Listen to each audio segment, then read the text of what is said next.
Hello class, today we're going to be talking about exponential growth and decay. The first one we're going to be talking about on the left side, we're going to be talking about exponential growth. And what exponential growth is, I went ahead and put the definition already. Exponential growth can be modeled by the function y equals a times b to the x power, where a is greater than 0 and b is greater than 1. The base, b, is the growth factor, which equals 1 plus the rate of change, and that is going to be expressed as a decimal. So here is your equation, and if we were to be taking that STAR test, this equation right here, this formula, is not on the formula chart, so you do have to memorize that formula. And just to break it down a little bit, is because we are doing exponential growth, the formula here does include this plus right here. So it's y equals a, parenthesis, 1 plus the percentage, close your parentheses, to the x power. What a represents is your initial value, what you're starting off with, and what x represents is time. So in time, it can be minutes, seconds, it can be years, hours, so on and so forth. So anything that has to do with time, x can be represented by that.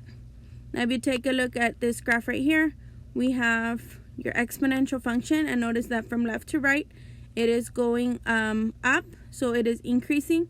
So this is what exponential growth is. Now at the bottom, we're going to go ahead and look at the story, and we're going to see how to get the answer using the formula that we have presented up here. So for the growth example, we have, since 2006, the amount of money spent at restaurants in the United States has increased about 8% each year.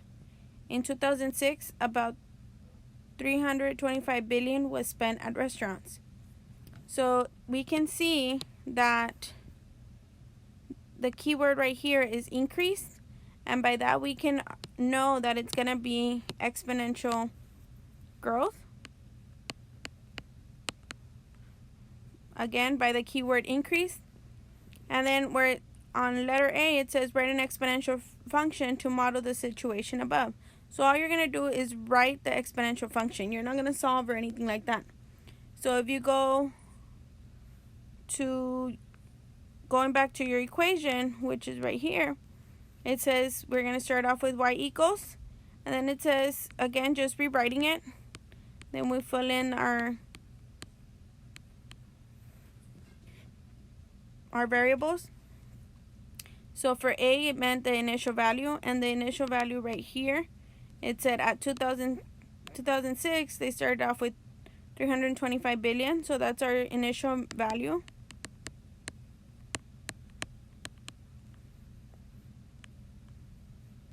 So y equals 325, 1 plus, and our percentage. Whenever you have a percentage in your story, for the most part, it will be exponential. So here we're going to go ahead and put 8%. And then in this case, we don't know the time because it hasn't told us anything about any other year or anything like that. So we're going to go ahead and put x for that. But if you go back to the definition right here, it said that it has to be expressed as a decimal. And notice that right here we have 8%, so we have to turn that into a decimal.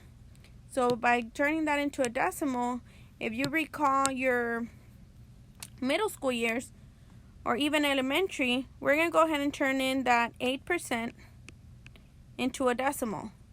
And how do we do that? Well, if we don't have a decimal right here in our percentage, then we're going to go ahead and create a decimal where the percentage is at, and all you're going to do is you're going to move it twice to the left, and wherever you have this little dip, you're going to go ahead and put a 0. So now that converts into a 0.08, and that will be your decimal instead of the percentage here. So all you would have, if we were to rewrite it, is 325, and then 1 plus, again, this 8% converted into 0.08. So 1 plus 0.08 is just 1.08. And again, this will be to the x power. And that is your equation, just an exponential function for the little story above.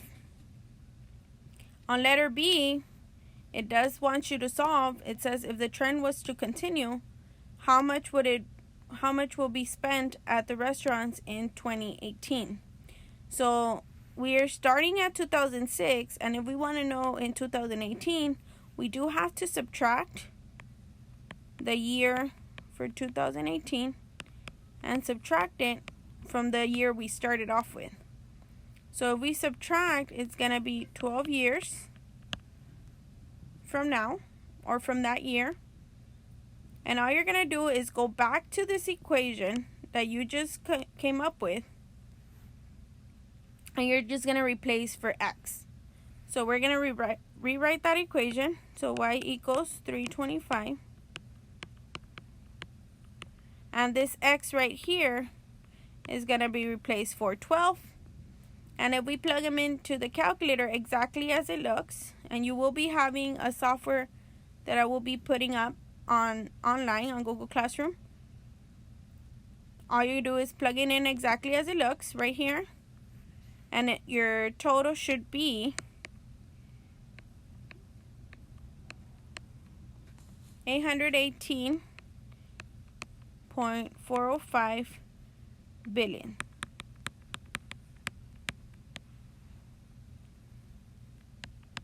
And that's what you should get in your calculator. The next one we're going to go ahead and cover is exponential decay. And a definition for exponential decay: it can be modeled by the function, the same thing because it is exponential, y equals a times b to the x power, where a is going to be greater than 0 and b is going to be in between 0. So it has to be greater than 0 but less than 1. So in other words, it's going to be a fraction.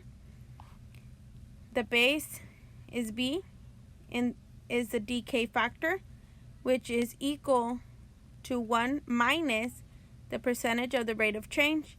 And again, it's going to be expressed as a decimal. Notice that the only difference between the growth and the decay equation is that plus changes to the minus. So whenever you're talking about decay, you're going to be putting the minus. Is the exact same formula.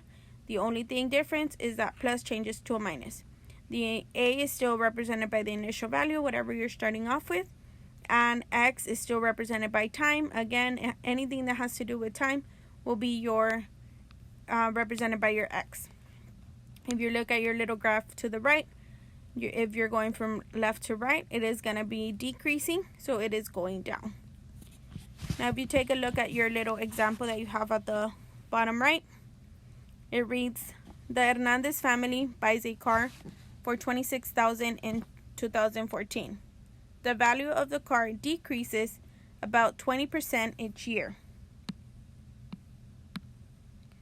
So again, here the keyword, decreases. So because it decreases, we know that it's going to be a decay exponential function. And again, similar to what we did on the previous example for growth, we just want an exponential function. So here we're going to rewrite how the exponential function should look. And again, in this case, we are putting that minus instead of the plus. And now we're just going to fill in. So y equals a is represented by the initial value, and they say they bought the car for $26,000, so that's the initial value. So 26,000, and then 1 minus, and then the percentage here is 20% each year that it's going to be decreasing. So 20, and then we don't know the time yet. So here again, just a reminder that we do have to change that percent into a decimal. So make sure we put a decimal there and then move it left twice. So then that will be 0.20 or 0.2. And here we are going to be subtracting, so then we have y equals, the initial value stays the same, and 1 minus the 0.20 is 0.80 to the x power. So this will be your equation, exponential equation for this little story. And then on letter B, it says if the trend continues, what could the Hernandez family sell their car for when it is 8 years old? So again, using here, it's specifically telling you already the time. So x time will be 8. And all you're going to do is using this equation that you just wrote, you're just going to replace the x value for 8.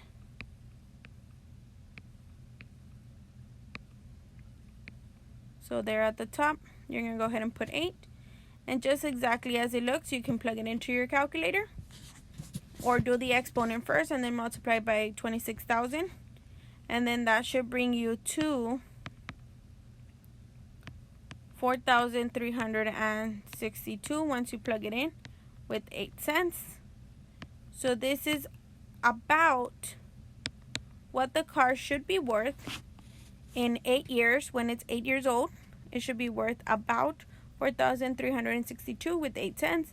But obviously, if you're selling it in a car lot or anything like that, or if you just want the car to go or whatever the case may be, you won't probably be expecting them to give you 8 cents. But this is, again, an approximation of what the car will be worth after it has 8 years. So you will have an activity on Seesaw for this. I'm going to go ahead and post it, and I'll go ahead and give you a link so you can go there. So your activity will be on Seesaw, and you should have already submitted a quiz there for chapter 7. And if you have any questions, you can always contact me. Thank you.